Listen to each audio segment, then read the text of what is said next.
Buenas tardes con todo. Recibo un cordial saludo a nombre del CITA Agroindustrial Unidad Técnica de Huaura. En breve vamos a dar inicio con la tercera sesión del curso básico Programa Prerequisito y HACCP para el sector alimentario. Agradecemos completar el registro de asistencia que estamos compartiendo a través del chat. Al finalizar la ponencia, vamos a compartir el link de la encuesta de satisfacción y el link para realizar la prueba de salida. Indicarles que adjunten sus datos de manera correcta, por favor, porque esto va a servir para la elaboración de los certificados. Muchas gracias. Esperemos que damos inicio.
Buenas tardes, Coralí. ¿Me escuchas?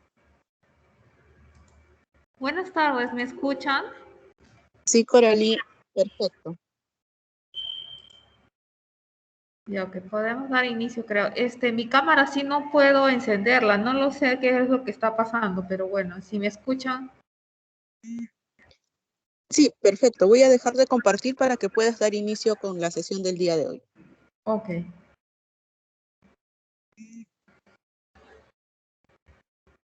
Sustrato, ¿a qué se refiere? Perfecto. Puedes iniciar, Coralí, con la tercera sesión del curso de requisitos y HACCP para el sector alimentario. Buenas tardes con todos, bienvenidos. Adelante, Coralí.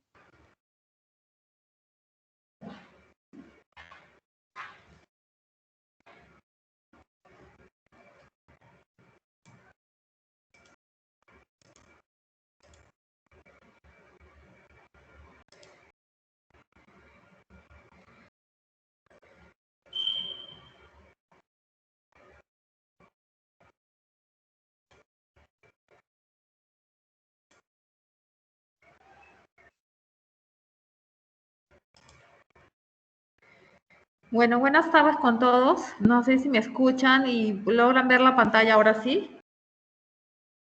Sí, Coralí, está perfecto y el audio también. Ok, ya. Entonces, el día de ayer nos quedamos hablando sobre los 12 pasos que tiene el HACCP. En realidad era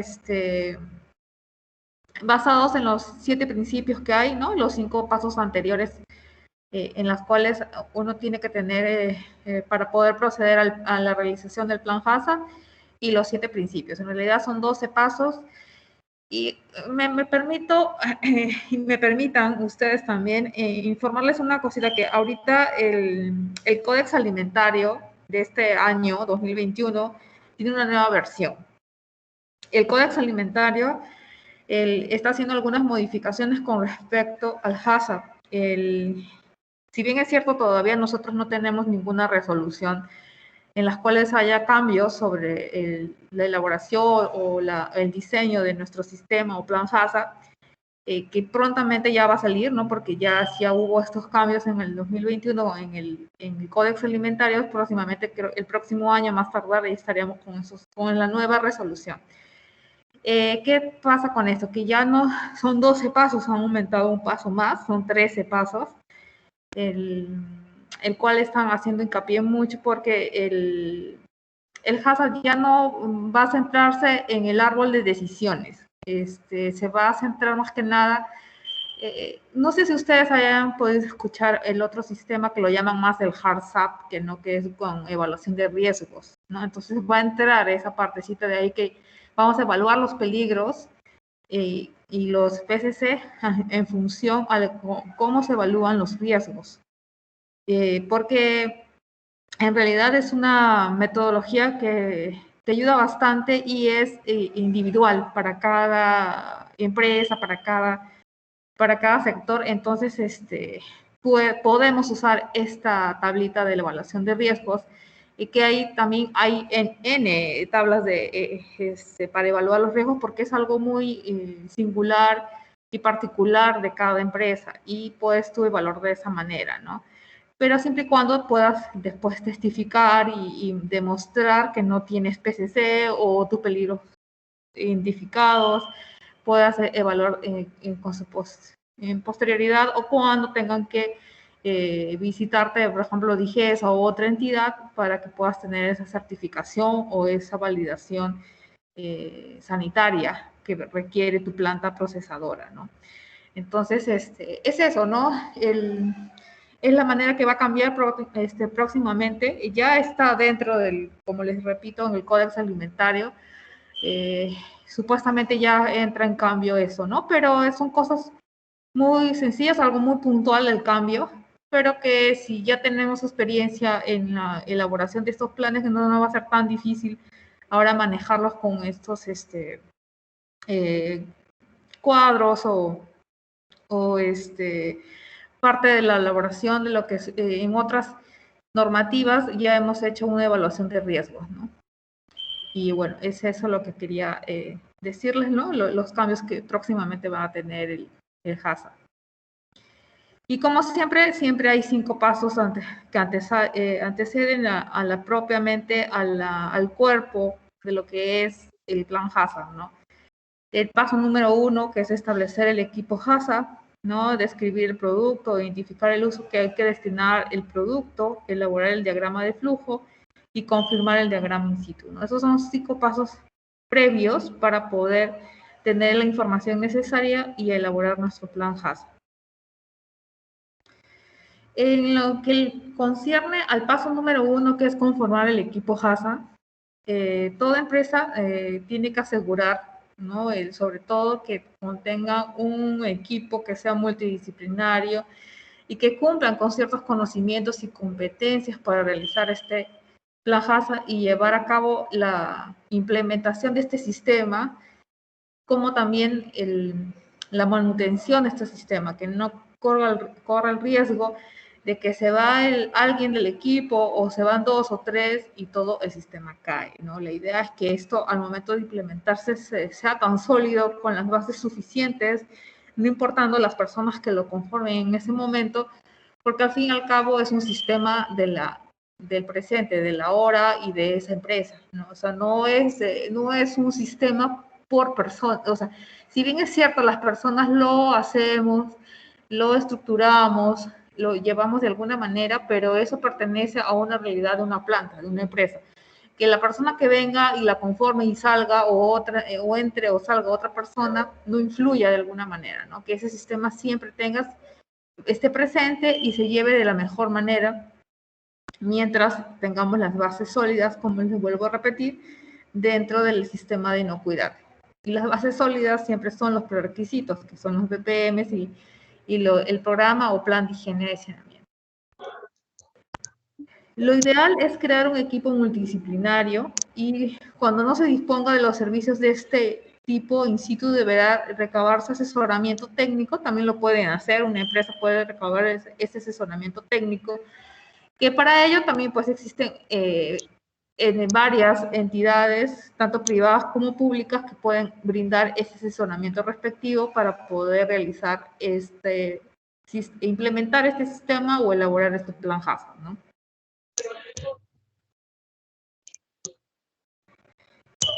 Otra de las reglas que puede ser, una de las preguntas que siempre hacen es que ¿cuántos pueden conformar el equipo HACCP? No hay número, pero tampoco quiere decir que vayan a poner una infinidad de integrantes, ¿no? Puede ser de 2, de 3, o hasta de 8 personas, dependiendo de la magnitud del sistema, ¿no? También tienen que saber evaluar eso. Y sobre todo, pues contar con alguien que vaya a llevar ese sistema como un secretario técnico, ¿no? El que realice las actas de reuniones, que esté pendiente de todos los acuerdos que puedan llegar en las reuniones, porque tienen que reunirse siempre ese equipo HACCP, ¿no? Y también llevar toda la documentación actual o actualizarla en todo caso, y poder difundirlas a través del equipo y de toda la empresa, ¿no? O sea, en realidad, esto recomiendan tener dentro del equipo HACCP, ¿no? El secretario técnico siempre hace de 2 funciones, ¿no? Tanto de secretario como el responsable de llevar e implementar el equipo HACCP.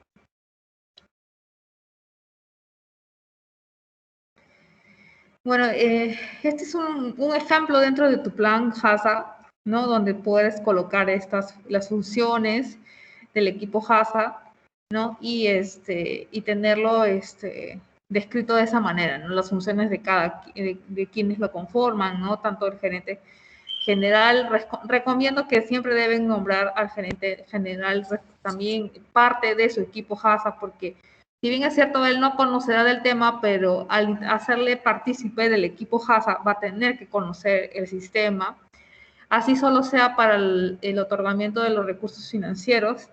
Igual ya es parte entonces va a entender un poquito más cuando se necesite más análisis, porque necesitas comprobar tu validación y ya no va a haber excusas para que no tengas ese apoyo financiero o económico para que puedas implementar bien tu HACCP, ¿no? Entonces, es tener al gerente general dentro de tu equipo, al jefe de planta también, que tiene que estar, el jefe de logística y almacén, jefe de producción, el jefe de aseguramiento de la calidad o el encargado de calidad, el responsable de aseguramiento de la calidad o responsables, porque a veces hay empresas tan grandes que hay varios, ¿no? Y el jefe de saneamiento, ¿no? Esos, todos ellos, el de saneamiento, más que nada el de mantenimiento de los equipos, que también puedes colocarlo ahí dentro de tu equipo HACCP, porque siempre va a ser primordial porque tiene que llevar ese control, ¿no? Por el uso de insumos que pueda utilizar para el control de sus, o en todo caso para llevar la parte operativa dentro de su mantenimiento de equipos. El paso número 2 está en describir el producto y siempre tienen que describirlo de la manera real, verdadera, que informe realmente al consumidor, ¿no? de qué está compuesto, tanto la estructura físico-química o también nutricional, los tratamientos que haya podido tener este producto o este alimento, ¿no? También lo que la parte de sanidad de este alimento, ¿no? Que tanto haya podido pasar por tratamientos térmicos, el pH de este alimento, si es que ha estado por congelación, si es que es por salmuera, si es que está ahumado, o X cosas, el envasado también, cuánto tiempo de vida útil tiene o la durabilidad, que más fácil de reconocer, ¿no? Y las condiciones de almacenaje sobre todo, ¿no? Y tener en cuenta cómo se va a ser distribuido este producto hasta el consumidor final, ¿no? Esas cosas tienen que tener en cuenta al describir el producto en un sistema, en su plan HACCP, más que nada, ¿no? El paso número 3 está identificar el uso en el que hay que destinarse el producto. Y esto viene a ser quiénes son los principales consumidores o el principal público que tiene que va a comprar tu producto o que va a consumirlo, ¿no? En todo caso. Y una de las cosas que se pone es un cuadrito, una ficha de descripción del producto, en las cuales ustedes van a poner sus características físico-químicas principales de ese producto, ¿no? Y sobre todo también las organolépticas para saber en qué condiciones está, ¿no? Y qué debe estar para el cliente en general, el empaque, el destino, la presentación, ¿no? Si son cajas, si son por litros, si son por 1 litro o por 200 mililitros. Todo eso influye de alguna manera, ¿no? El almacenamiento, o sea, después de que lo compres, ¿cómo tienes que almacenarlo, ¿no? Qué condiciones, si necesita refrigeración, si no o no, ¿no? El uso previsto, en todo caso, por ejemplo, aquí ustedes ven unos espárragos en fresco. El uso previsto de esos espárragos, pues pueden hacer, lo va a comprar el consumidor final para hacer preparaciones en ensaladas, lo va a tener que cocinar y va a tener que hacer otros tipos de cosas para poder consumirlo, ¿no? Igual, el uso previsto, ¿para qué va a ser, no? Para consumo o consumo directo. En el caso, por ejemplo, se han visto las uvas, por ejemplo, así empacadas, ¿no? Entonces, a veces eso va directamente. El espárrago es muy difícil porque así crudo, pues hay que cocinarlo previamente y entonces después lo consume, pero si no, hay productos o alimentos que van directo. O sea, todo eso tiene que estar estudiado, tiene que haber sido analizado y colocar en el uso previsto, ¿no? Y el paso número 4 está en elaborar el diagrama de flujo.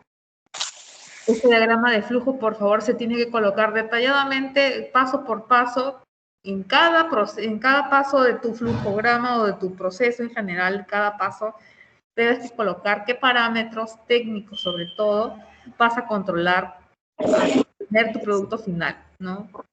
Acá hay unos ejemplos como pH, acidez, presión, etcétera, que son los más comunes de usarlos, ¿no? Pero hay otras cosas también, están los tiempos, puedes utilizar otro tipo de, a veces hasta hay temperatura de repente por ahí para otro flujo de proceso.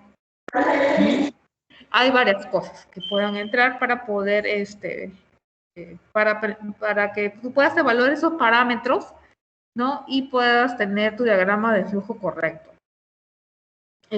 También no se olviden de colocar qué sustancias químicas o qué utilizan para la desinfección o para el control de tu materia prima. Lo ideal es que tú puedas diseñar este diagrama de flujo, el proceso principal y con todas las cosas que tú tienes que controlar, ya sean complementarios o secundarios, pero que lo tengas que tener claro.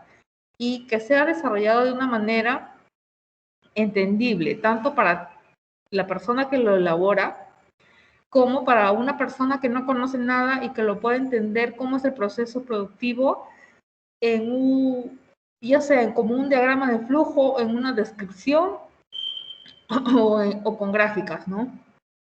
Y la idea es eso, que para todos sea entendible y todo el personal de planta, digamos, ¿no? Perdón. Por ejemplo, acá hay una manera de diseñar un diagrama de flujo, podrían hacerlo así, de esta manera, o en todo caso, si para ustedes es mejor entendible, lo pueden hacer simplemente con cuadros, flechitas, en las cuales que tú puedan ir separando cada operación unitaria, se podría decir, ¿no? Y que podamos entender y que antes de pasar a una operación unitaria o cada paso, tienes que colocar lo que vas a medir y controlar, ¿no? Hasta llegar al producto final, ¿no? Esta es otra manera de hacer tu diagrama de flujo, mucho más, ¿cómo puedo decirlo? Más, no tan, que sea como una escalera, sino más, más extendible, ¿no? Y más general, ¿no? Que es más expansible, que puedas tú ya determinar ahí que cada paso a nivel vertical, ¿no? Mejor dicho, horizontal, ¿no? Donde es expansivo tu diagrama de flujo. También lo puedes hacer si es que lo llegas a entender y todo tu personal lo entiende, lo puedes hacer así. Si lo es más fácil de la otra manera que mostré, también puedes hacerlo. O sea, en realidad no hay una regla, pero la idea es que sea sobre todo entendible y manejable con todo el personal de planta.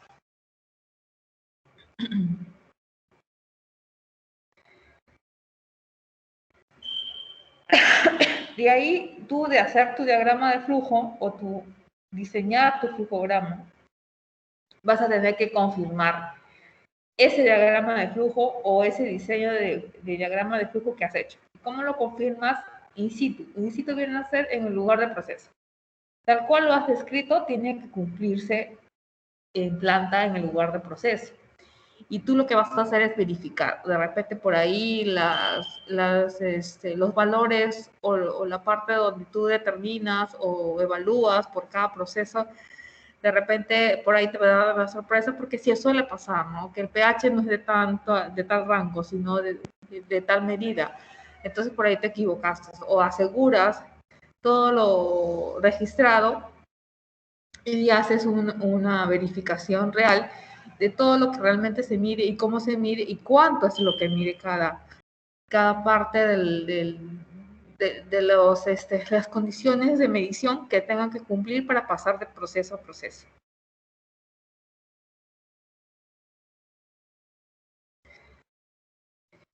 Y ahora, después de las 5 partes previas que hay del HACCP, está a partir de ahí encontramos los 7 principios del HACCP, de los cuales complementan a los otros 5 anteriores, y es por eso que se hace 12 pasos para la elaboración de un plan HACCP.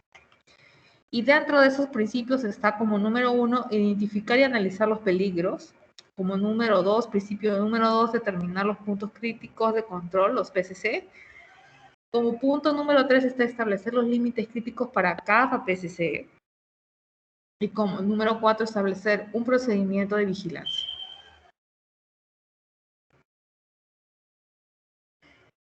En el principio número 5 está establecer las medidas correctoras, ¿no? Cuando haya una desviación en el cumplimiento de los PCC, ¿qué medidas correctoras hay o qué acciones correctivas realizas?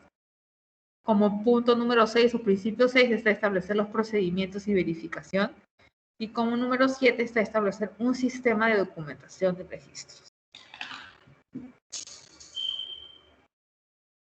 Bueno, en el principio 1 del análisis de peligro, ¿qué viene a hacer este análisis de peligro? Es que en cada etapa del proceso, por ejemplo, les he traído un ejemplo, ¿no? Del espárrago fresco. Se listan todos los peligros asociados con la materia prima e insumos. Eso es lo que sería para comenzar, ¿no? Para la producción del espárrago fresco. Y ejemplo está en la recepción de los espárragos y podemos identificar como peligros la presencia de piedras, pabilos, rafia, etcétera, y etcétera, ¿no? Entonces, siempre vamos a tener que describir tal y cual está en nuestra recepción de la materia prima. Todos los posibles peligros está en la calidad de la materia prima que tú vayas a recibir, está en el envasado y etiquetado, la clase de etiqueta que tienes, y también influye mucho, aunque parezca mentira, la tintura que puedas utilizar para pintar de repente dentro del mismo envase, una botella, o dentro de tu propio etiqueta, ¿no? Esto también, esa tinta, si no es de origen, calidad alimentaria o de rango alimentario o de medición alimentaria, pues no tiene mucho valor, ¿no? O sea, tiene que tener ese rango alimentario. La relación entre tiempo y versus temperatura, el fraude económico también está considerado uno de los peligros, higiene y salubridad en la preparación y manipulación, las condiciones de transporte, el abuso de temperatura y condiciones de almacenamiento. Todos esos son los posibles peligros que puedas encontrar por cada proceso o dentro de tu flujo de proceso también. Un flujo o flujograma de tu producto, ¿no? Peligro, ¿qué es peligro? Es un agente biológico, químico o físico, perdón, que puede causar enfermedad o daño en ausencia de su control. O sea, si tú no controlas ese peligro para que no entre, porque por eso lo has identificado como peligro, la idea es llevar un control sobre ello, ¿no? Y poder hacer ¿cómo decirles? Tratar de analizar estos peligros en una tabla de control para que desde el inicio que nosotros nos damos cuenta o que damos referencia de ese peligro que existe, podamos controlarlo, ¿no? O sea, y evitar que esto vaya hasta el producto final. Esa es la idea del análisis de peligro, ¿no?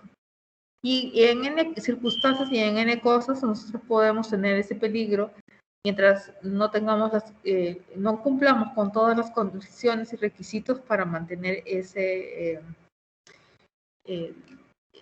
para poder mantener el producto en realidad inocuo y sin ausencia, sobre todo en ausencia de ese peligro.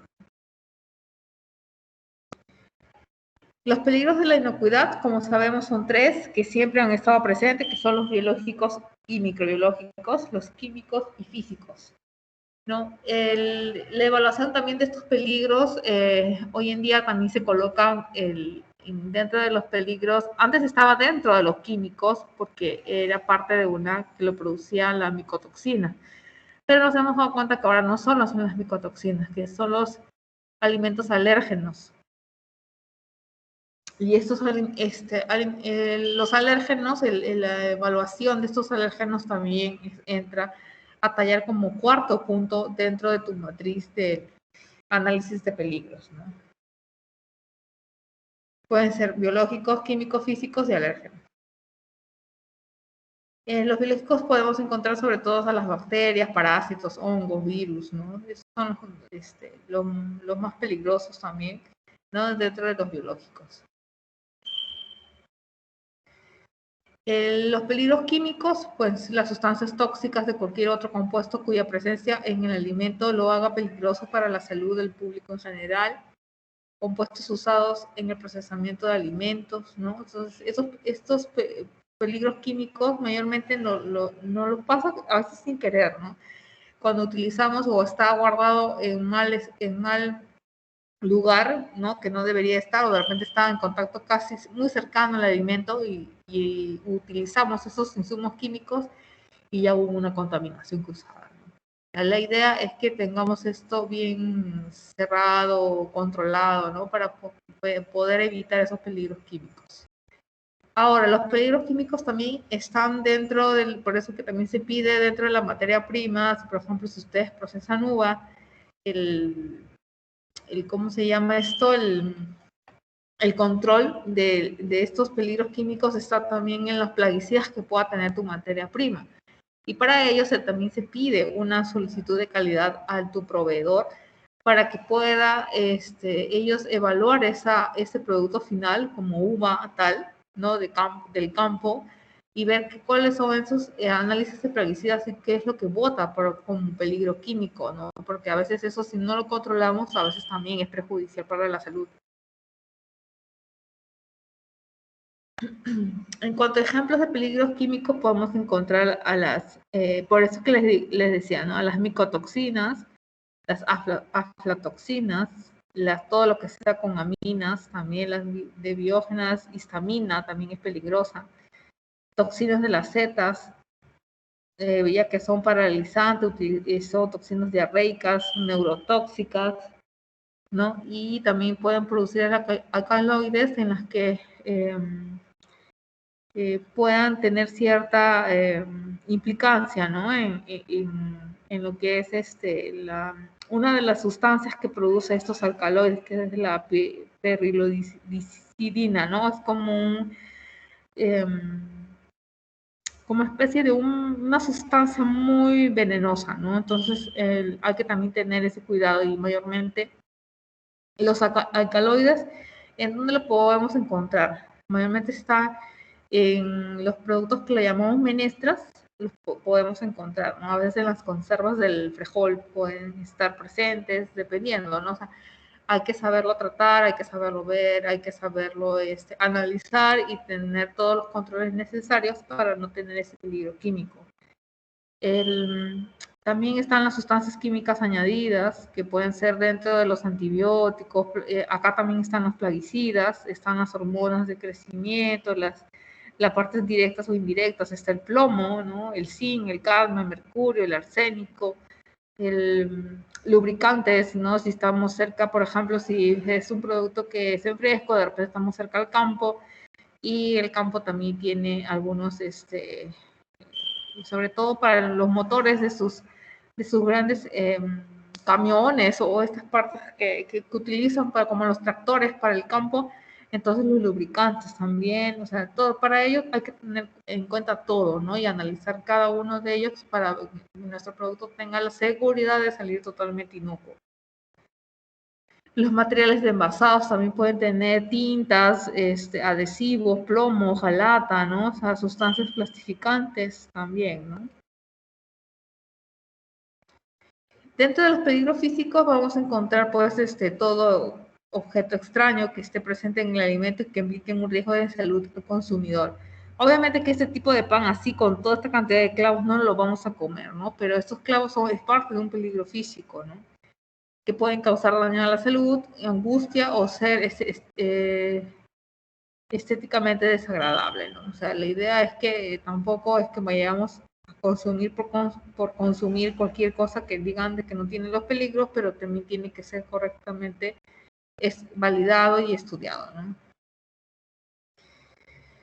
Ejemplos, podemos tener lo que es los vidrios, los cortes, botellas, madera, cortes también, terreno, plataformas de carga, piedras, metales, aislantes, huesos, plásticos y efectos, efectos personales como atragantamiento, cortes, ruptura de los clientes, pueden necesitar cirugía para extraer, ¿no? O sea, también puede causar esto, ¿no? Las fuentes de los empleados que han detallado esta parte, ¿no? En cuanto al análisis de peligros, también es un proceso de recopilación y evaluación sobre los peligros y las condiciones que los originan, ¿no? Sobre todo eso, para decidir cuáles son los importantes para la inocuidad de los alimentos por los que deben ser planteados en el plan HACCP, ¿no? Entonces, en realidad estos análisis involucran mucho, ¿no? Cómo se ha planteado para tu plan HACCP.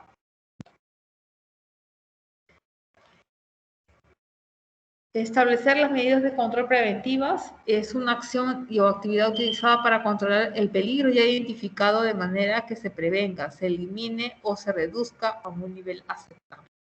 También puede ser y también es dable de que podamos reducir esto a niveles de repente no hay en el mercado, no podemos encontrar, ya pues tenemos que hacer la compra a alguien o en todo caso aceptar eso como parte de que reduzca a niveles aceptables. Como principio 2 tenemos determinar los puntos críticos de control, que es el más importante. Esta determinación por etapa de proceso, se realiza por etapa de proceso en el cual se puede realizar un control y es fundamental prevenir, eliminar o reducir a un nivel aceptable un peligro que puede afectar la inocuidad del producto.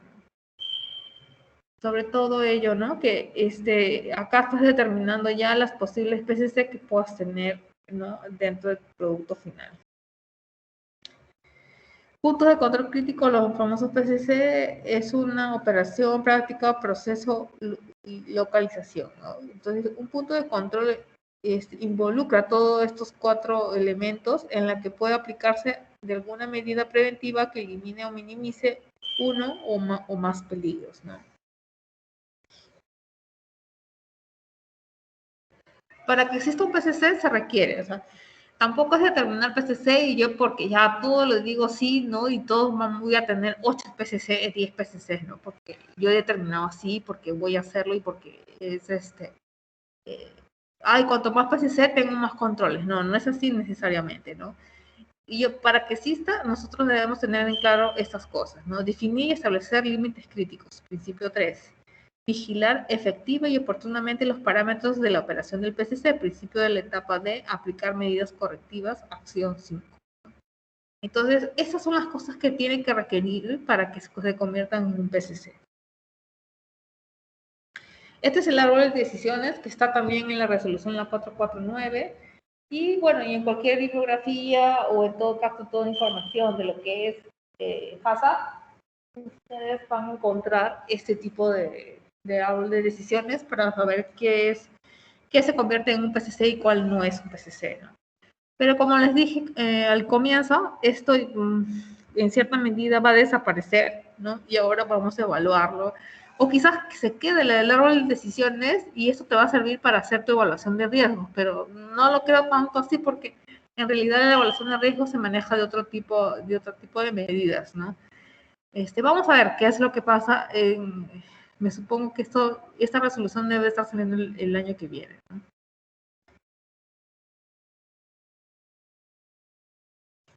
En cuanto a los ejemplos de punto crítico de control o los famosos PCC, encontramos la pasteurización de zumo de frutas y cítricos y tomates, por ejemplo, que esto puede variar entre 125 a 130 grados centígrados durante 3 segundos.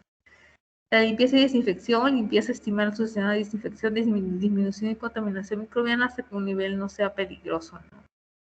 También está dentro de los puntos críticos de control la limpieza de ese lugar, pero este producto final ya lo habían comprado y no, o en todo caso ya está procesado y tiene que tener estas medidas, ¿no? Esas medidas que yo pueda,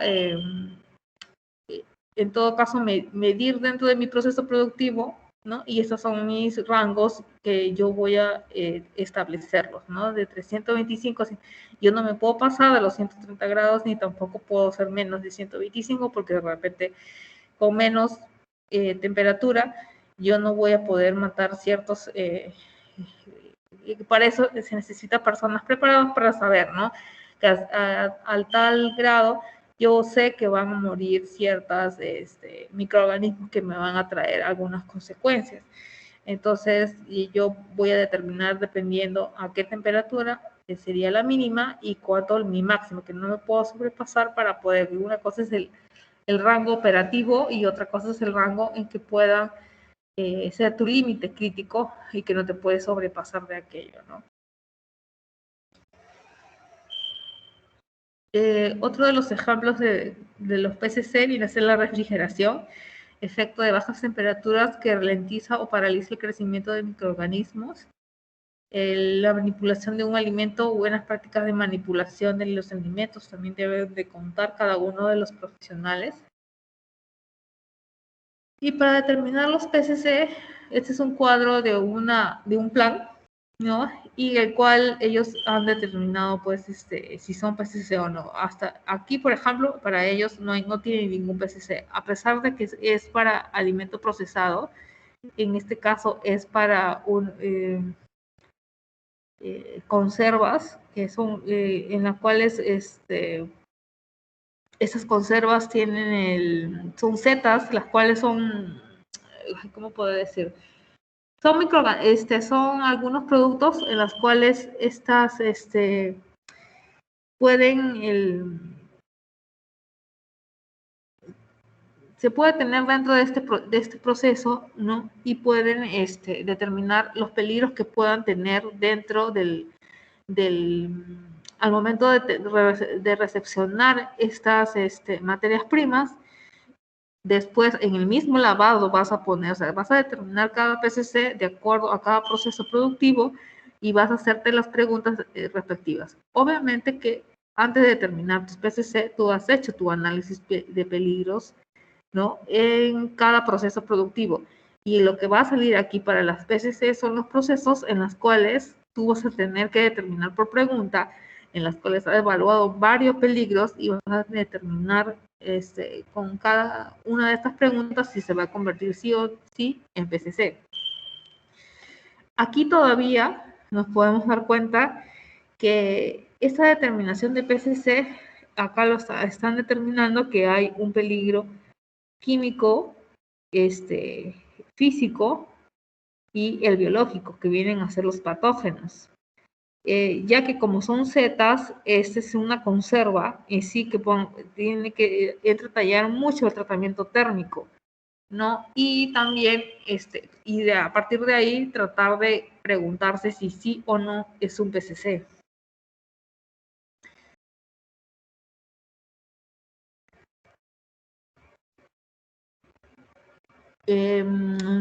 También están los plaguicidas que pueda tener como químico y está también las toxinas que pueda tener. No lo consigo, no sé si ustedes lo logran ver, pero las letras azules a mí me marean. Por eso es que no lo consigo leer bien. Pero en realidad esto es de un producto de conservas en las cuales las conservas son los productos que tienen mayores controles, por decir así, porque producir una conserva no es nada fácil. Y determinar también los PCC hay que tener sumo cuidado y hay que hacer un análisis riguroso para poder determinar esos PCC en toda elaboración de conserva, ¿ok? Y sobre todo en los que son esos, los hongos que son en conserva, no solamente hay los setas, hay otros tipos de alimentos en los cuales también venden mucho en otros lados, en conservas. Esa también pueden ser vegetales, ¿no? Los espárragos en conservas, pero por lo general todas las conservas tienen muchos parámetros en que hay que tener cuidado y sobre todo saberlo determinar antes en tus análisis de peligro.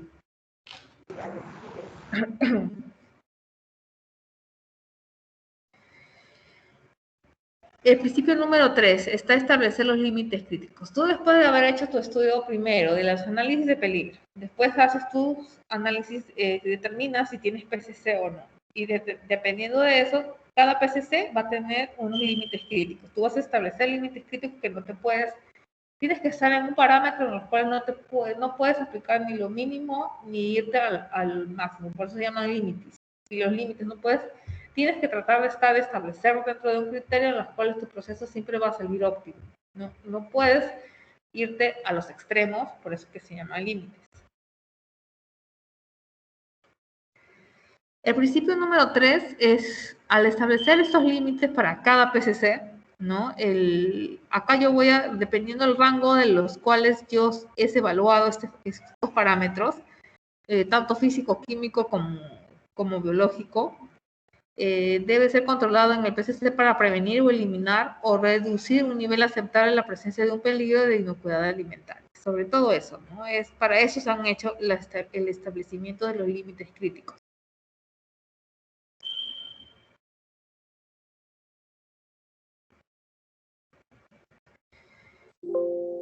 En cuanto a la selección de medidas de control. ¿Aló? Sí, perdón, ¿quién? ¿Necesitan hacer una pregunta?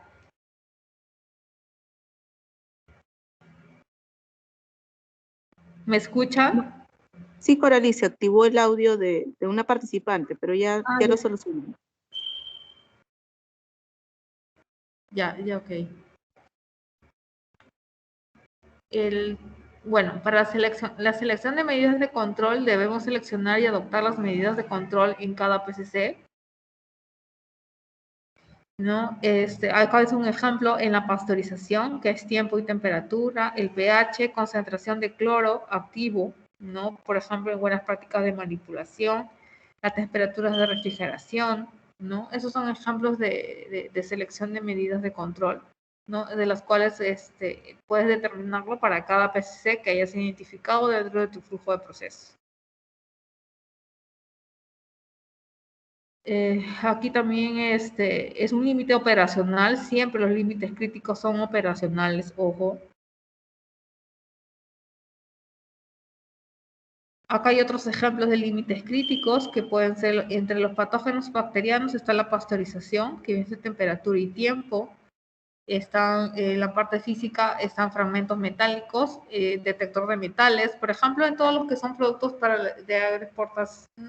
Sí, pues de la agroexportación, por ejemplo, yo recuerdo haber trabajado mucho detector de metales para lo que era espárragos congelados, ¿no? Pero ya se hacía dependiendo del corte, se hacía y las cantidades dependiendo del cliente, ¿no? Como quería el envasado, los cortes del espárrago y esas cosas, ¿no?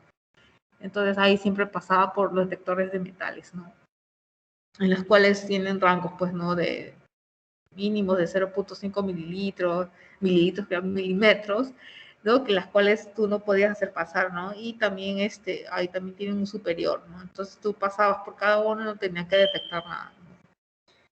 La idea es detectar al mínimo que haya algún metal dentro de tus cajas que salen a agroexportación, ¿no? Después está el nitrito excesivo, sobre todo en los curados, en las salmueras, ¿no? Un máximo de menos de 156 ppm de nitrito de sodio en producto final, ¿no? Sobre todo para las conservas, que son en salmuera.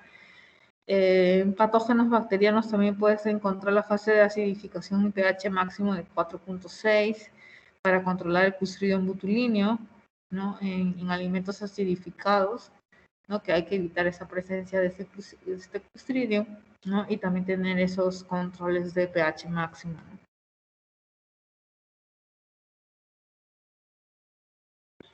En realidad los límites críticos se determinan para distinguir entre lo aceptable y lo inaceptable o no aceptable, ¿no? Representa la línea divisora que se utiliza para juzgar si una operación está produciendo productos inocuos. En realidad es eso, es para ver si tu producto realmente cumple con los parámetros para ser denominado inocuo. Bueno, acá también hay otros ejemplos de límites críticos, ¿no? Que son para la pasteurización a 72 grados centígrados por lo menos durante 15 segundos. Hay que controlar este parámetro. El detector de metales, el curado, etiquetado, la recepción, máximos de histamina de 25 ppm, por ejemplo, y evaluación de histaminas en el atún, ¿no? O sea, no puedes pasarte de este rango, ¿no?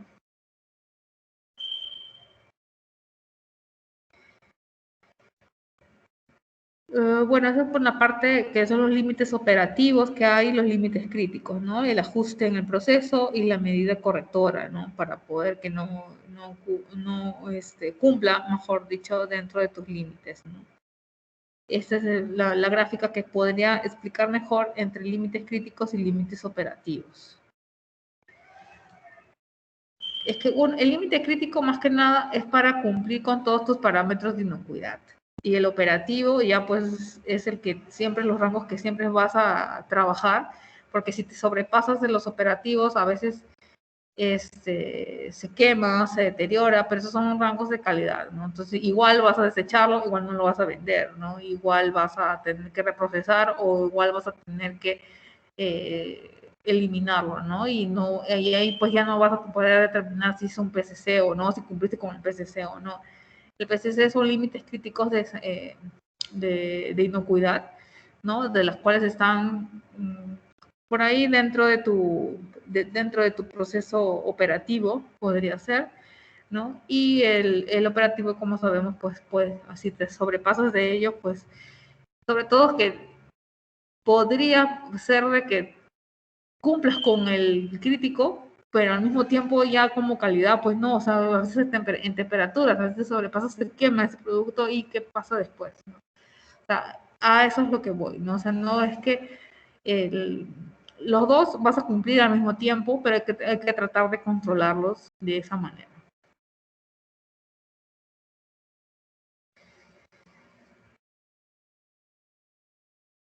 Acá unos ejemplos de límites críticos versus los límites operativos, ¿no? Por ejemplo, en la acidificación. El límite crítico del pH en pH es 4.6, operativo 4.3, ¿no? Igual en el secado es 0,84 es la actividad de agua que pueda tener ese límite crítico, ¿no? Y el operativo 0.80. Eso es lo que es el secado. El llenado en caliente 80 grados centígrados, el crítico y el operativo a 85 grados centígrados. El corte con rodajas está a 2 centímetros y el operativo está a 2,5 centímetros.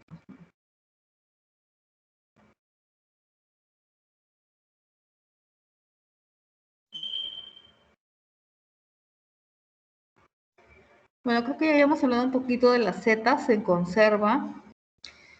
Aquí hay también otros ejemplos de límites críticos y de descripción del peligro encontrado dentro de cada proceso de las setas en conserva, ¿no? Y como para saber dentro de sus límites críticos en el pesado, por ejemplo, acá han puesto que el máximo peso del llenado según lo especificado en el proceso programado, ¿no? Esto es para excesivo. El llenado excesivo causa un tratamiento insuficiente, ¿no? O sea, no se trata en el correcto tiempo, entonces porque has llenado demasiado y no lo vas a poder, y no vas a poderlo controlar lo suficientemente, ¿no?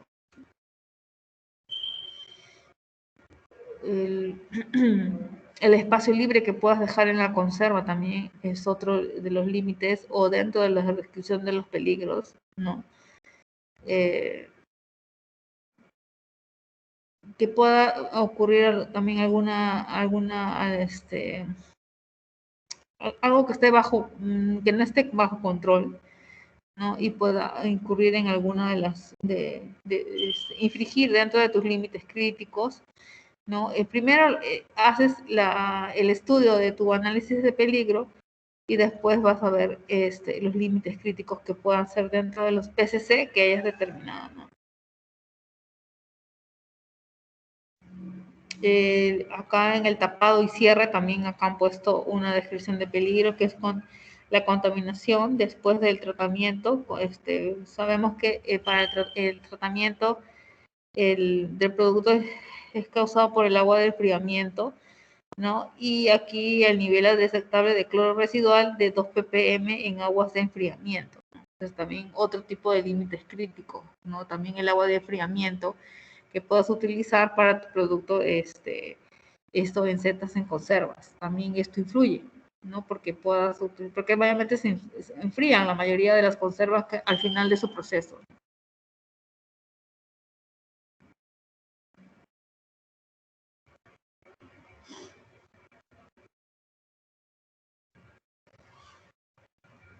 Establecer los límites críticos, establecer, bueno, lo aceptable y lo no aceptable, ¿no? Acá también en la temperatura de almacenamiento de tomates de 1 a 2 grados centígrados. Y ahora vamos a pasar al principio 4.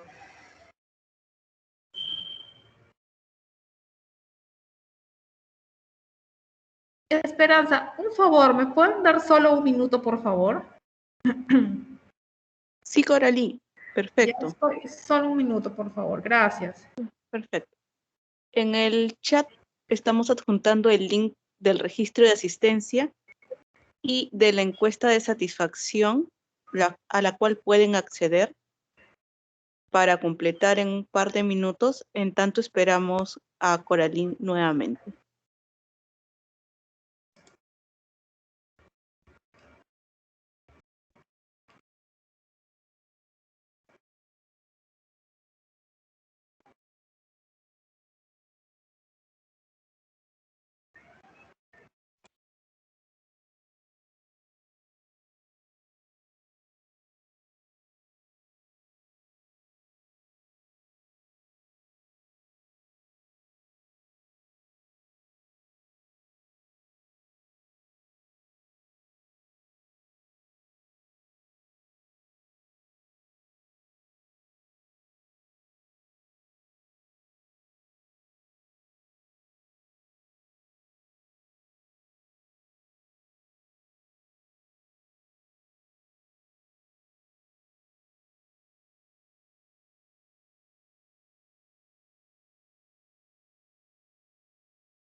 ¿Está compartiendo su pantalla?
Bueno, ahora sí podemos continuar. Gracias.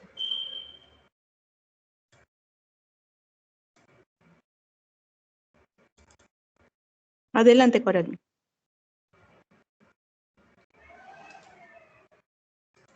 Ya, creo que nos quedamos aquí en el principio número 4, en el que viene a ser el sistema de vigilancia y monitoreo de cada PCC, ya que ya has determinado tus límites críticos por cada PCC, y ahora ¿qué vas a hacer? Vas a hacer tu vigilancia y monitoreo, ¿no?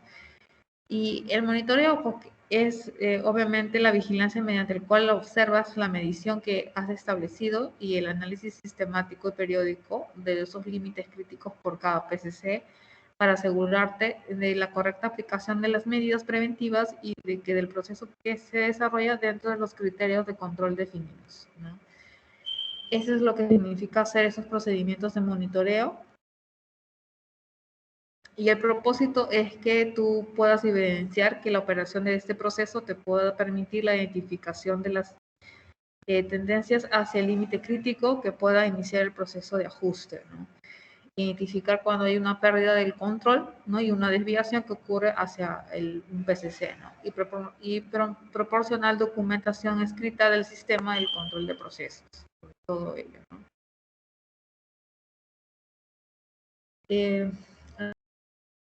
¿Cómo vigilarán los límites críticos y las medidas preventivas? La desviación de un límite crítico debe detectarse lo antes posible para permitir que una medida correctora límite la cantidad de productos adversamente afectados, ¿no? ¿Qué se vigilará dentro de estos controles o monitoreos? Es la vigilancia que puede significar medir una característica de un producto o de un proceso para determinar su conformidad con un límite crítico, ¿no? Entonces, la medición del tiempo, la temperatura de un tratamiento térmico, medición de temperaturas de almacenamiento, de frío o medición del pH, condiciones en general de los parámetros que tú puedas tener para un producto final, ¿no? ¿Qué necesito para ello? Esos equipos que yo necesite para verificar y hacer ese monitoreo. Ojo que esos equipos tienen que tener controles y tienen que tener mantenimiento preventivo y tienen que tener calibración. Si yo voy a utilizar todas estas medidas, estos equipos de medición necesitan tener una calibración al menos una vez al año. Este equipo de medición calibrado pueden ser termómetros, relojes, básculas, medidores de pH, medidores de la actividad de agua, equipo para análisis químico. La frecuencia con que voy a hacer esta vigilancia, ¿cuándo? O sea, nosotros también podemos determinar eso, no quiere decir que esté establecido ni estipulado en ninguna normativa, ni siquiera tampoco en la resolución de la 449 no está estipulado. Ustedes que son los creadores de su propio sistema HACCP o de la implementación del HACCP, ustedes determinan esa frecuencia de vigilancia porque más o menos van a poder ver y determinar por su proceso productivo dónde están las fallas y qué nos hace difícil mantener esos controles de vigilancia o el cumplimiento de esos límites críticos, ¿no? Entonces, determino yo cómo voy a monitorear y vigilar eso para que el incumplimiento o las desviaciones que pueda yo tener sean cada vez menos, ¿no? Obviamente que lo vamos a tener, todas las empresas lo podemos tener en un comienzo, pero adaptarnos y tratar de ver de que seamos ceros errores toma su tiempo, ¿no? Y es por ello que ustedes mismos pueden determinar esa vigilancia siempre y cuando sea posible y se prefiere la vigilancia continua y que se presta bien para muchos tipos de métodos físicos o químicos, ¿no? ¿Quién efectuará la vigilancia? Al desarrollar un plan HACCP, hay que preocuparse de designar a la persona que estará a cargo de efectuar vigilancia de los PCC. La selección puede hacerse entre una serie de funcionarios, como por ejemplo personal de la línea de producción, operarios de equipos, supervisores, personal de mantenimiento, personal de aseguramiento de la calidad. Si nosotros entrenamos bien a nuestros operarios, también pueden ayudarnos a hacer y efectuar bien esa vigilancia, ojo. O sea, no es necesario de que solo sea el encargado de siempre todo, el responsable de calidad tenga que hacer esa vigilancia. Mayormente es esa persona, ¿no? Porque ya tiene a cargo a varias personas que ya están llevando el cumplimiento en sí del proceso productivo. Pero si nosotros entrenamos a nuestros supervisores a llevar esos controles, también ellos lo pueden hacer y solamente todo va a estar registrado y ustedes van a poder llevar ese control de la mejor manera posible.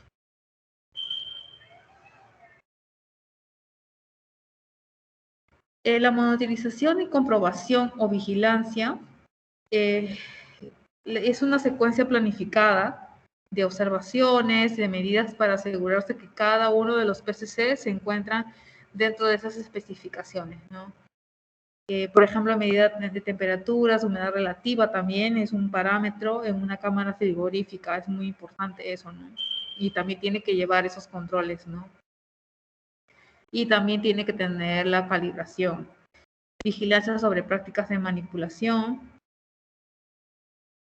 Acá otra vez, las setas en conserva, por ejemplo, en sus procedimientos de vigilancia, en la parte de inspección de las latas cuando se descargan en las plataformas, es constante la vigilancia visual del operario a cargo de la descarga de la plataforma, ¿no? Tiene que ser constante para que no tenga ninguna caída, porque las caídas también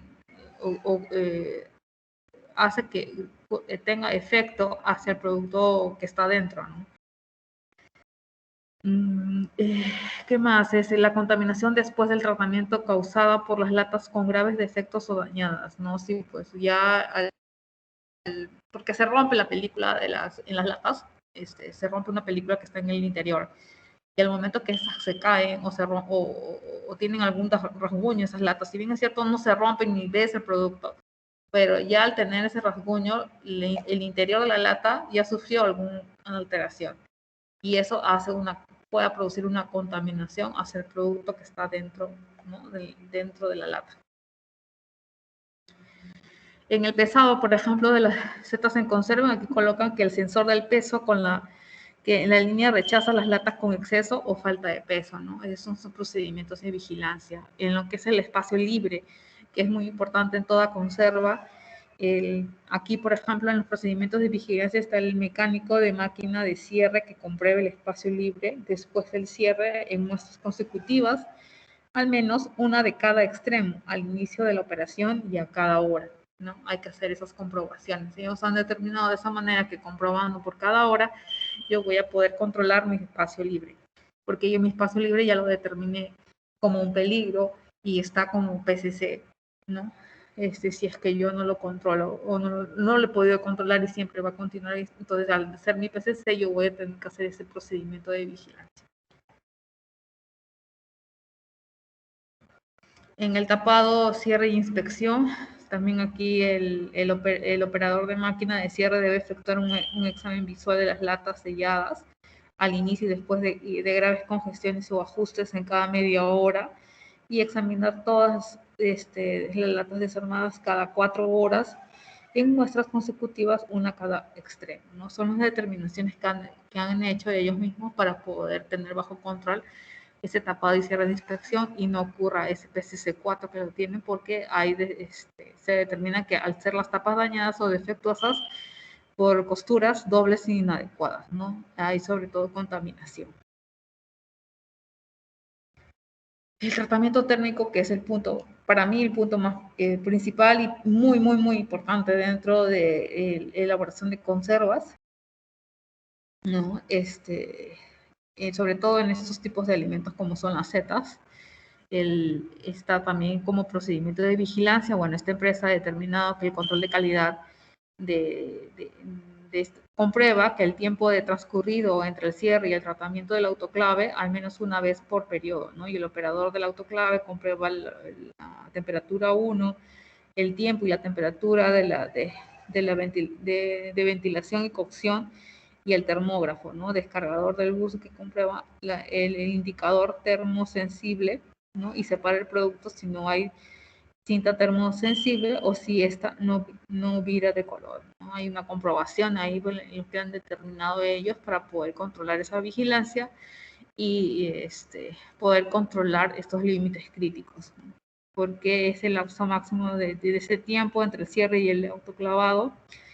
La temperatura inicial mínima y tiempo son mínimos. Si tú no lo cumples dentro de esos indicador termosensible, si no vira o no cambia de color, ya pues tu proceso está en desorden, no está bajo control.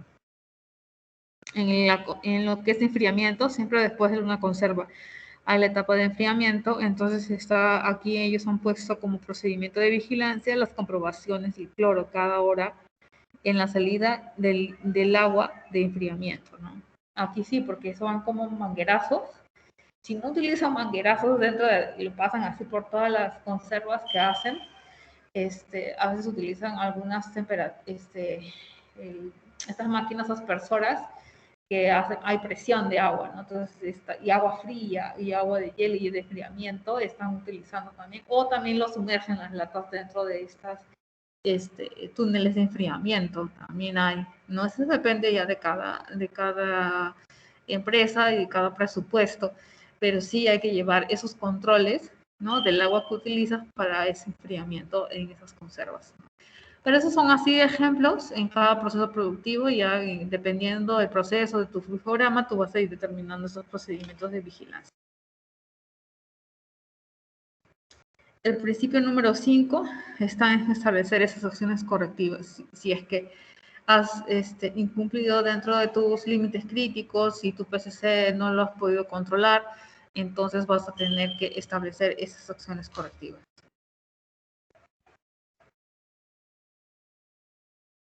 Es una acción que debes de adoptar cuando los resultados de la vigilancia, sobre todo después de la vigilancia, en los PCC indican pérdida en el control del proceso, ¿no? Y la pérdida del control se considera como una desviación de un límite crítico para un punto crítico de control. ¿Y qué medidas, acciones correctivas vas a hacer cuando ya se fue del control de ese proceso? Hay que hacer un procedimiento frente a una desviación que tomas un conjunto de medidas, ¿no? Mayormente tienen que ser documentadas, ¿no? Y que deben ponerse en práctica cuando se produce una desviación. Toda desviación debe ser controlada mediante la adopción de una o más medidas, ¿no? Para controlar un producto no apto y corregir la causa, ¿no? Sobre todo eso, hacer el análisis de causa de por qué se me ha desviado y por qué no he cumplido con con esta vigilancia de mis PCC, ¿no? Componentes de las acciones correctivas están en corregir y eliminar la causa de la desviación y restaurar el control del proceso, identificar el producto producido durante la desviación del proceso y determinar su destino. Porque muchas veces lo puedes reprocesar, pero otras veces no. Vas a tener que o desecharlo, dependiendo cuál haya sido tu error y qué defecto vaya a tener tu producto final, ¿no? 4 etapas. En realidad, la primera etapa está que determine si el producto representa un peligro e inocuidad, que es lo principal, porque para eso estás haciendo estos PCC y es el objetivo de realizar o implementar tu plan HACCP, ¿no? Y dentro de ello tú vas a ver si esta evaluación tiene que hacerlo mediante personas expertas que saben del tema, ¿no? Basado también en análisis de laboratorio, tanto físico-químicos y microbiológicos.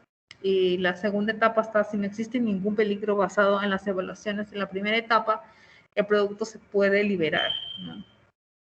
Y claro, porque si ya al no presentar un peligro de inocuidad, si es más de calidad por las características que nos hemos ido de control, por ahí también puede ser liberado, ¿no? Pero lo primordial es cumplir primero con que es la inocuidad.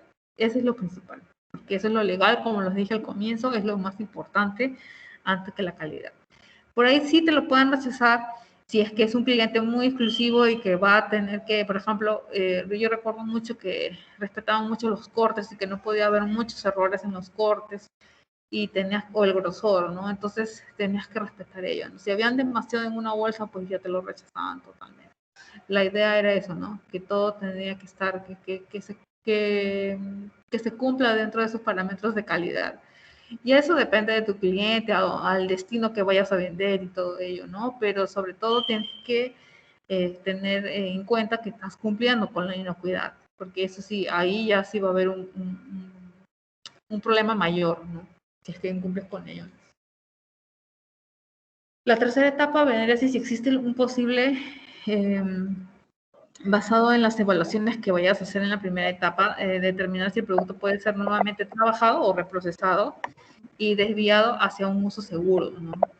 La cuarta etapa, si no se puede manejar un producto de posible peligro, como se describe en la tercera etapa, debe ser destruido, ¿no? Esta es por lo general la opción más cara y se utiliza solo para como último recurso, ¿no? Descartar ese producto es lo último que toda empresa decide al final. Si existe desviación, la temperatura, por ejemplo, estos son ejemplos, la temperatura de la leche en el pasteurización, cuando estás pasteurizando leche, ¿no? Baja el límite crítico. Entonces, la acción correctiva, ¿qué va a hacer? El flujo de la leche se desvía hasta que se recobre la temperatura correcta. El otro producto desviado se vuelve a pasteurizar y el otro es que revise la operación de las unidades de calentamiento y enfriamiento para determinar la razón de la desviación en la temperatura que causó la desviación del flujo y que repare de ser necesario que restablezca el control y reanude la producción. Si existe desviación, el producto, por ejemplo, el pescado ahumado con calor, no alcanza la temperatura interna requerida para el tiempo requerido, ¿no? Entonces, ¿qué acción correctiva? Que vuelva a cocinar o destruya el producto, ¿no? Esos son ejemplos en los cuales hay que determinar, ¿no? Al momento de que si hemos incumplido con nuestra vigilancia, ¿no? Y estamos fuera de control. Si existe desviación, el dorado mantenido en una temperatura por un periodo de tiempo excesivo, límite de temperatura excedido, nivel de histamina posiblemente elevado, ¿no? Entonces, la acción correctiva, esto es de un pescado, ¿no? En el cual están evaluando de esta manera, ¿no? O es del atún también. Entonces, la acción correctiva, cuando han encontrado estos niveles, se ha excedido de histamina, entierra el producto en hielo y retenga el producto y realiza una evaluación sensorial y un análisis de histamina. Determine la razón del atraso del proceso y evite que vuelva a ocurrir, ¿no? Bueno, sobre todo eso, ¿no? La idea de determinar una acción correctiva es que esta acción sea efectiva y que tenga una eficacia, ¿no? No es que solo sea del momento. Y los principales tipos de moniderización, el de moniderización puede ser la observación visual, ¿no? Dependiendo también el producto, la naturaleza del producto y la naturaleza del peligro del PCC o del límite crítico que se ha desviado, ¿no? Que no has podido cumplir, va a determinar qué puedas hacer, ¿no? Si solamente con observación visual, si solamente con valoración sensorial, determinaciones físicas, análisis químico y determinaciones microbiológicas. En cuanto a las acciones correctoras, actuar cuando no se cumplen las especificaciones, ¿no? Entonces, estos son procedimientos o cambios que deben introducirse cuando se detectan desviaciones fuera de los límites críticos, ¿no? Para volver a los valores o rangos de los mismos, ¿no? La idea es que estas acciones tengan que ser, como les vuelvo a repetir, acciones con eficacia y que no se vuelva a repetir ni suceder dentro de tu flujo de proceso. Quizás pueda sucederte en otro PCC si es que tienes más PCC, pero en lo mismo y en ese mismo PCC no, porque la idea es que si has tenido una acción correctiva y vuelves a repetirla, quiere decir que no ha sido eficaz y tienes que volver a reevaluar eso.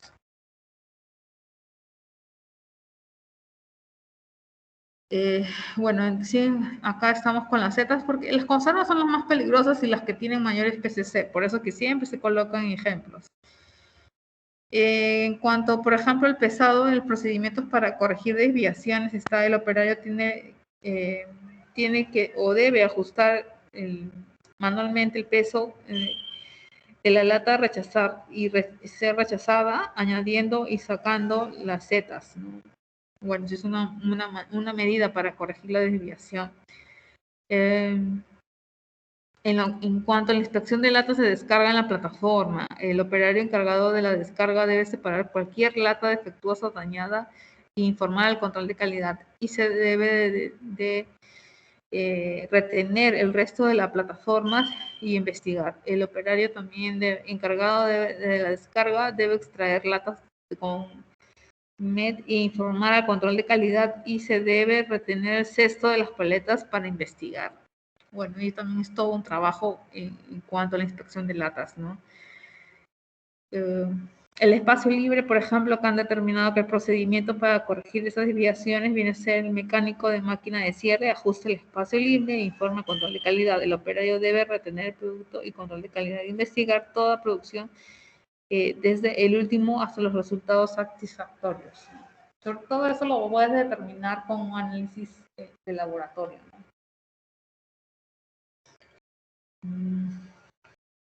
Aquí en el tapado y cierre, bueno, también, ¿no? Una de las acciones correctoras, por ejemplo, ha sido con el mecánico de costuras al que ajusta la máquina selladora e informa control de calidad. Las operadoras deben de retener el producto y control de calidad, investigar las tapas y latas selladas si es necesario. Acá, en cuanto al tratamiento térmico, el operador del autoclave debe ajustar el tiempo y temperatura según que autorice el plan de contingencia e informar a control de calidad.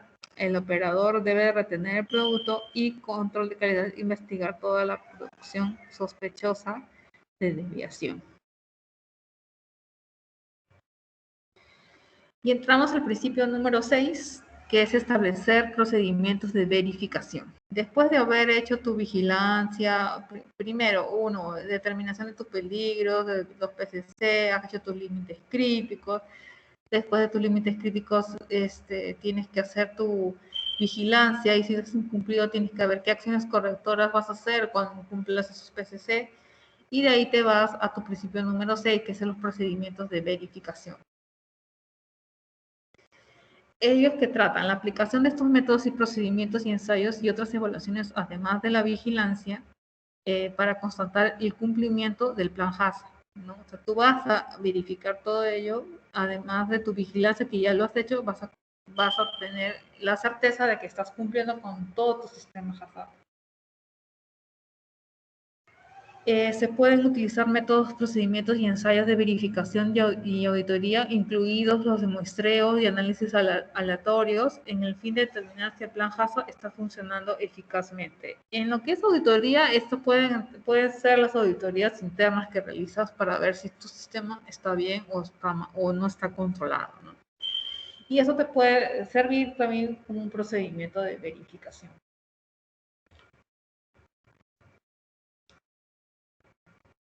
Sobre todo tener la confianza de lo que se verifica, ¿no? La verificación proporciona un nivel de confianza de que el plan HACCP está basado en principios científicos sólidos y es adecuado para controlar los peligros asociados con el producto y el proceso si se está siguiendo, ¿no? Tal cual.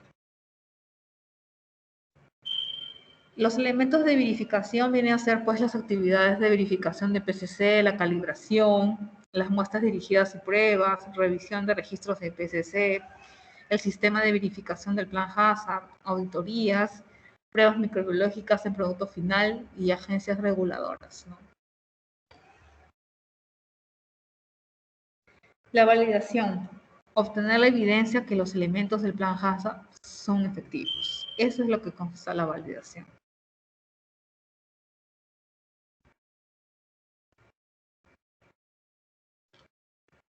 La validación también es quién lo efectúa, el equipo HACCP y un individuo calificado por entrenamiento o experiencia, ¿no? ¿Qué involucra la validación? Una revisión científica y técnica de razonamiento utilizada en cada parte del plan HACCP, desde el análisis de peligro a través de cada estrategia de verificación de los puntos críticos de control.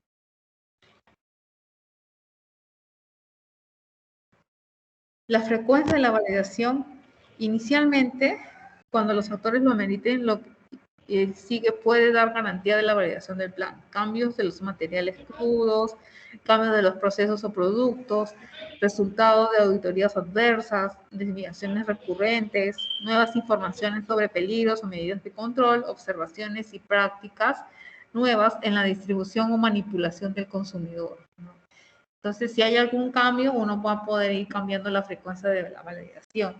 Pero inicialmente lo puedes hacer al momento que implementas tu plan HACCP, lo tienes que hacer esa frecuencia de validación, porque tienes que ver si qué tal efectivo está, ¿no?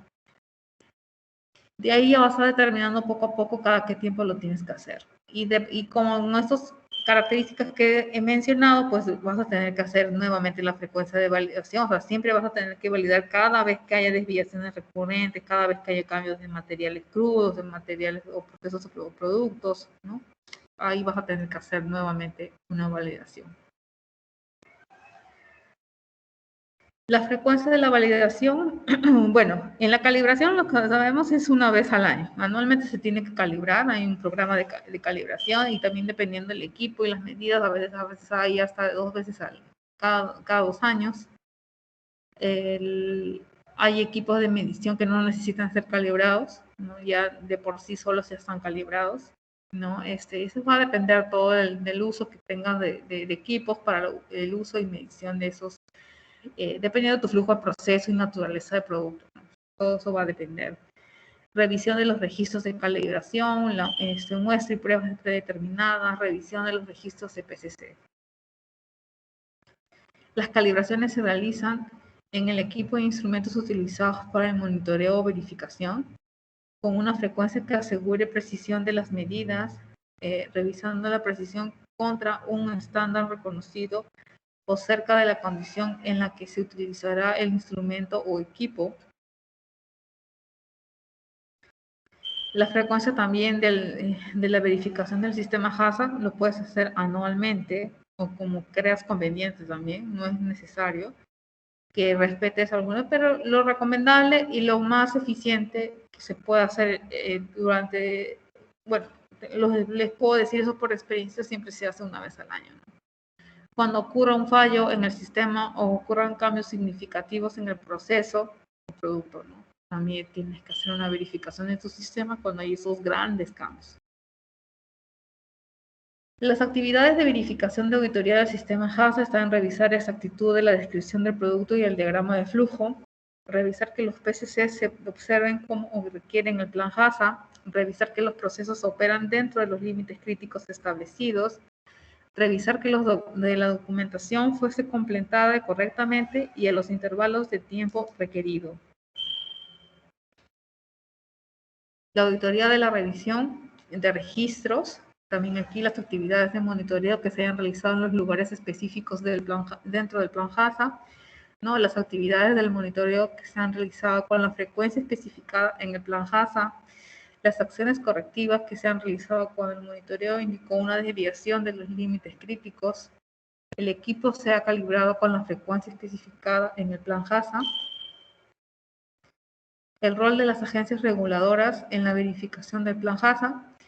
El rol principal de las agencias reguladoras en un sistema HACCP es verificar que se siguen los planes HACCP y que estos son efectivos. La verificación se hace por lo general en las instalaciones inspeccionadas.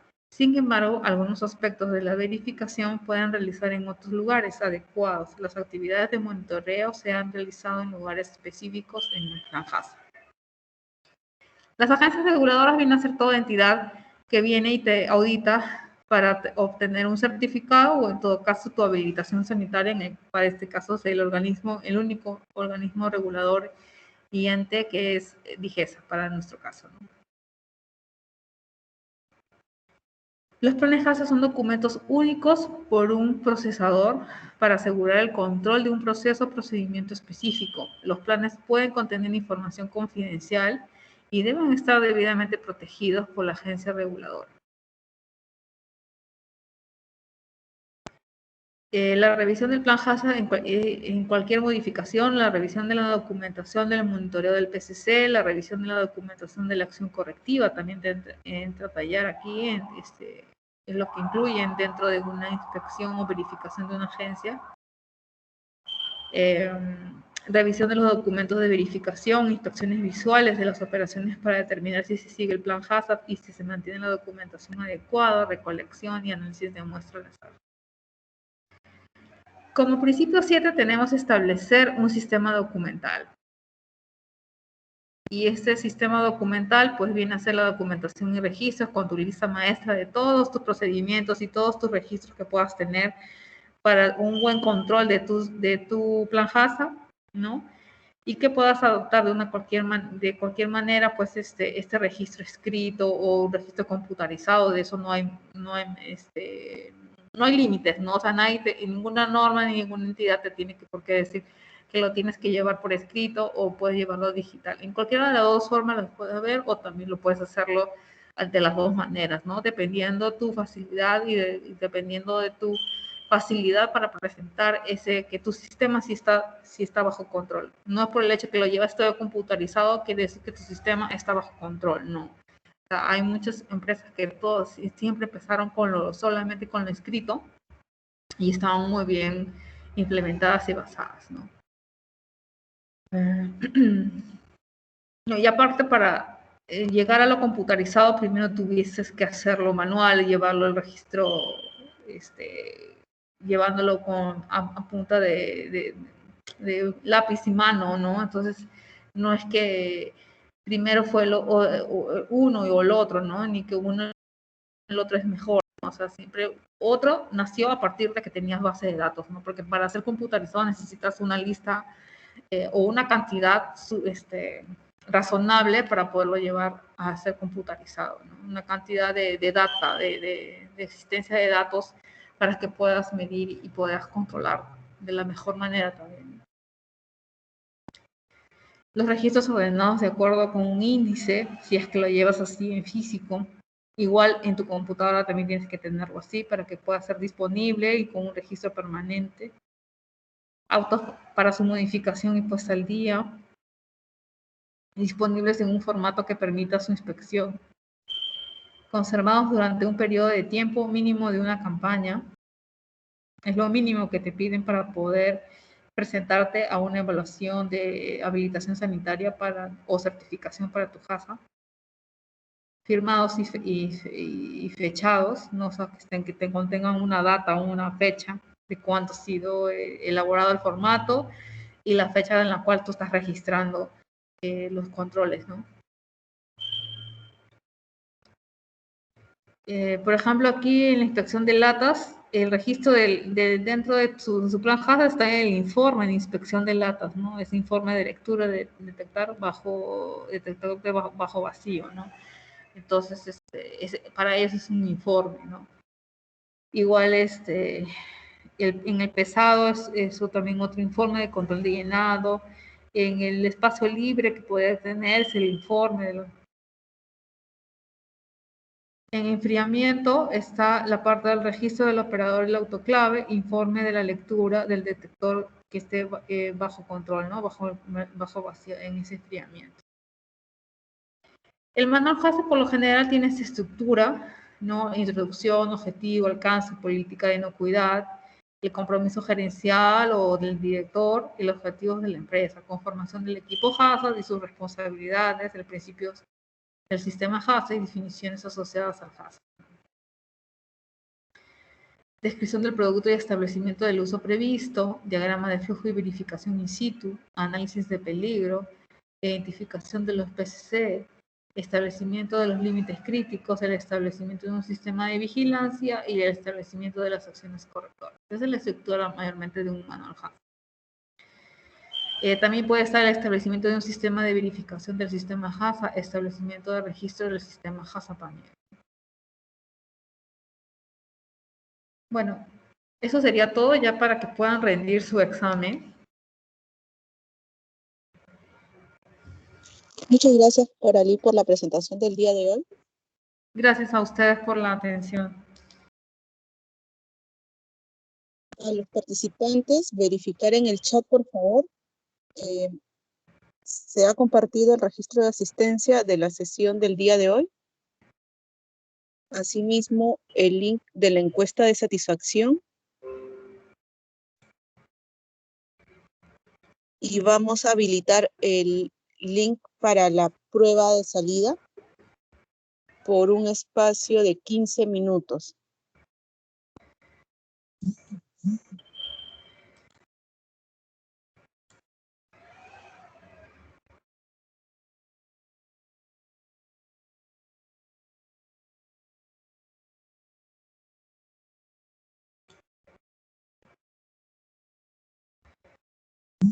De 5:45 a 6 de la tarde está habilitada la prueba de salida.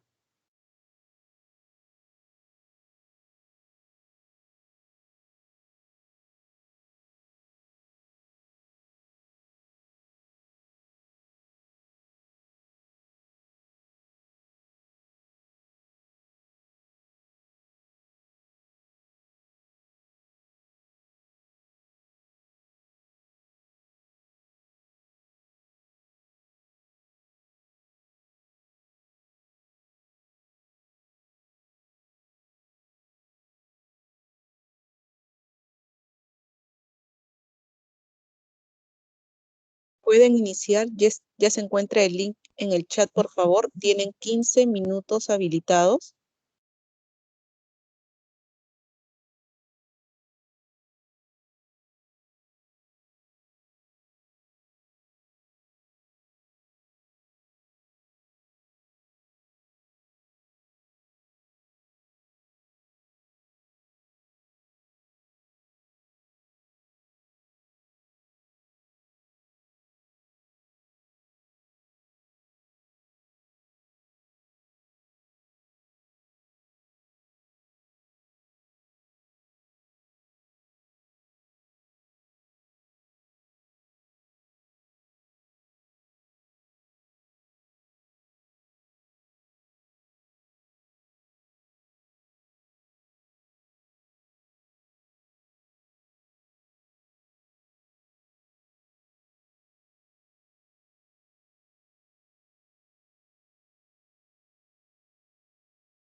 Estimados, les queda 3 minutos para terminar.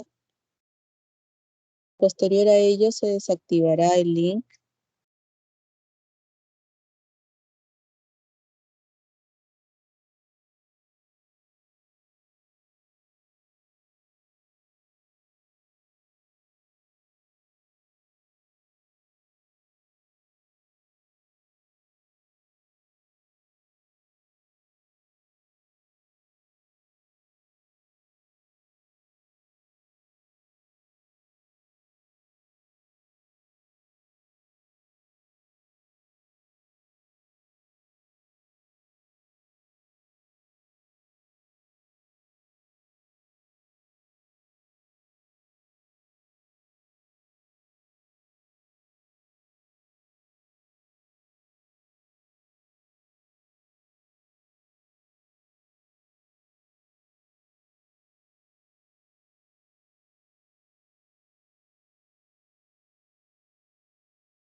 Para comunicarles que las presentaciones de las 3 sesiones se enviará al correo en la próxima semana, al igual que los certificados y las constancias por participación. Por ello se solicita adjuntar de manera correcta tanto los nombres completos como los correos y los números de celulares.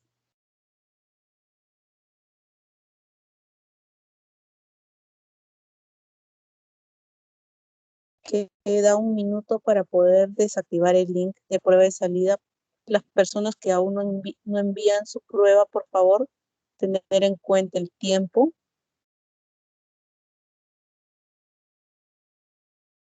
Una consulta, las personas que no dieron la prueba de entrada, ¿cómo podría ser?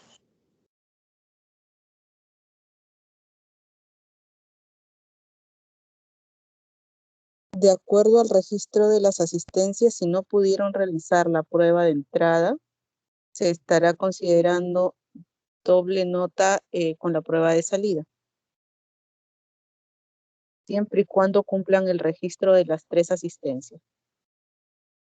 Ah, ok. Muchas gracias. De nada.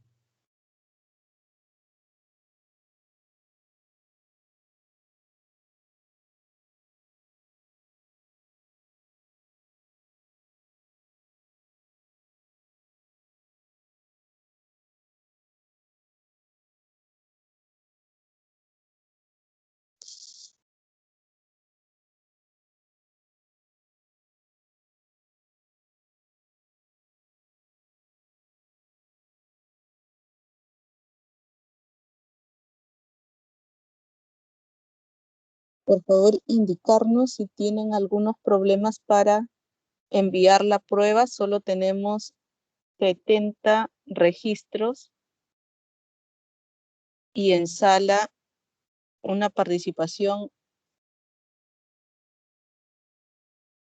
de 85. Por las personas que no han podido remitir la prueba, por favor, hacernos saber antes de desactivar el link.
Bien, ha concluido el tiempo. Agradecerles a todos ustedes por la participación en el curso básico de prerequisitos y FASA para el sector alimentario. A nombre del sitio agroindustrial, unidad técnica de Huaura, estaremos convocándolos para próximos eventos. El día de mañana comunicarles que el día de mañana, el día lunes y el día 3 de agosto estaremos realizando un curso básico gratuito sobre marca colectiva y la importancia para la reactivación económica, dirigido a productores y asociaciones que estén interesados en poder obtener el registro de la marca colectiva. Nuevamente, reiterarles el agradecimiento a nombre del sitio agroindustrial Unidad Técnica de Huaura. Muchas gracias, muy buenas noches.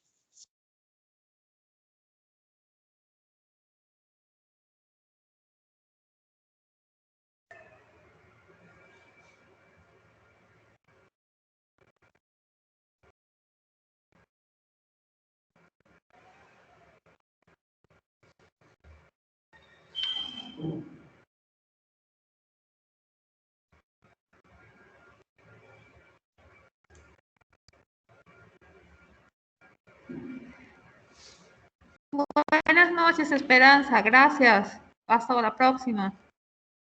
Muchas gracias.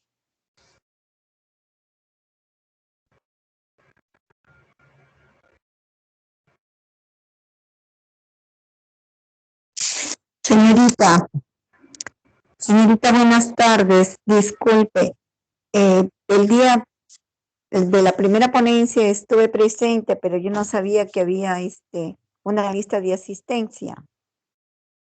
No firmé. Aló. Sí, ¿nos puede indicar su nombre, por favor, mediante el chat para poder verificar ello? Ya, de los Santos Paredes Flor de María. Perfecto. Un minuto, por favor.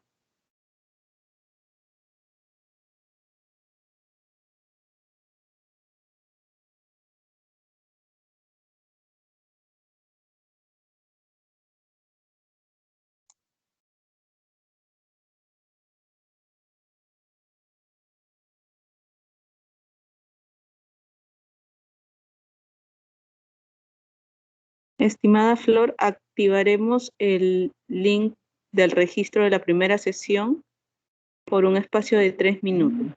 Ya, por favor. Qué lindo.